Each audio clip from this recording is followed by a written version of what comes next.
Сіз жұмыстан шығарыласыз. Осы жерде қол қойыңыз.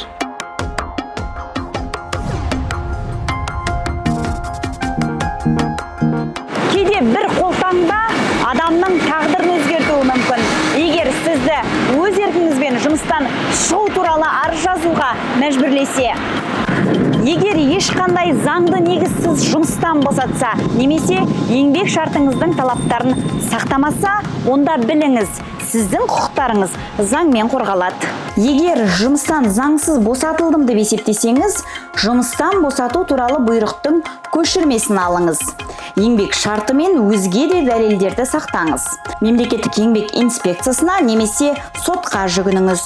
Заңсыз жұмыстан босату анықталған жағдайда қызметкер бұрынғы жұмысына қайта орналастырылып, амалсыз жұмыссыз жүрген кезеңі үшін өтемақы өндірілуі мүмкін. Еңбек заңнамасын бұзған жұмыс берушілер Қазақстан Республикасының заңнамасына сәйкес әкімшілік жауапкершілікке тартылады. Құқық бұзушылықтың түріне қарай ескерту жасалуы немесе айыппұл салынуы мүмкін.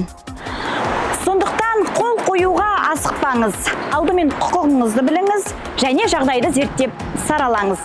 Заңды білу өз құқығыңызды қорғаудың алғашқы қадамы.